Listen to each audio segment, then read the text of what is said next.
حکومت روکے گی اسٹیٹ بینکوں کے پیسے جاری نہ کیے جائیں؟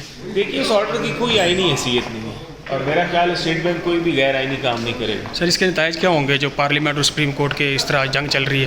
دیکھیے اس کے نتائج تو تمام معزز جج صاحبان کو آئین کی حدود کے بیچ میں رہ کے سوچنے چاہیے. حکومت ابھی بھی اپنی سپرمیسی پہ کام کر رہی ہے اور آگے بھی کرے گی. تو یہ پارلیمان سپرمیسی کی ہے. یہ کوئی گورنر کو یہ نہیں کہہ سکتا.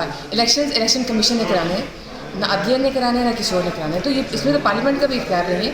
تو مجھے نہیں سمجھ آتی ہے اب وہ اپنی کس حد تک آئی ہوئی آئے ہیں, اللہ سے خیال کریں. میم کیا اس میں شدت نہیں آئے گی اس معاملے کے؟ سپریم کورٹ جہاں حکم دے رہی ہے وہاں پارلیمنٹ اگر مقابلے میں کھڑی ہو رہی ہے تو نہیں دیکھیے مقابلہ کیا ہے مجھے یہ بتائیں. مقابلہ تو بنایا جا رہا ہے.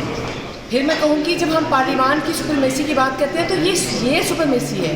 اس ہاؤس میں بیٹھے ہوئے لوگ جو 22 کروڑ عوام کے نمائندگان ہیں ان کی سپرمیسی ہے. یہ آئین کہہ رہا ہے. ٹھیک, عدلیہ بھی اور ہم بھی اسی آئین کی تابع ہیں. ہم نے یہاں پر رجسٹریشن کرنی ہے اور عدلیہ میں اس کو پر امپلیمنٹ کرانا ہے. تو مجھے بتا دیں الیکشن کمیشن, مجھے بتائیں ہمارے آئین میں الیکشن کروانے کا اختیار کس کے پاس ہے؟ الیکشن کمیشن کے پاس ہے. کیا کہیں گے فنڈ جاری کرنے کے بعد؟ سینٹرل گورنمنٹ تو کبھی کوئی ہدایت نہیں آئی, نہ ہی کابینہ کو آئی ہے.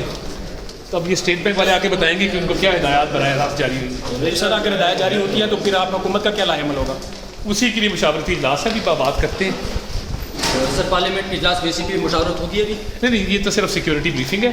سیکورٹی بریفنگ کے بعد جو پارلیمان کا اجلاس ہے اس میں بالکل تمام چیزیں زیر بحث آئیں گی اور اس میں جو 8 رکنی بینچ کا فیصلہ ہے اس حوالے سے بھی بات چیت. کتنے چانسز ہیں عمل درآمد کرنے کے سپریم کورٹ کے فیصلے؟ دیکھیں یہ تو پارلیمان ہی بتائے گا. میں تو یہی کہہ رہا ہوں نا کہ اداروں میں ٹکراؤ نہیں آنا چاہیے.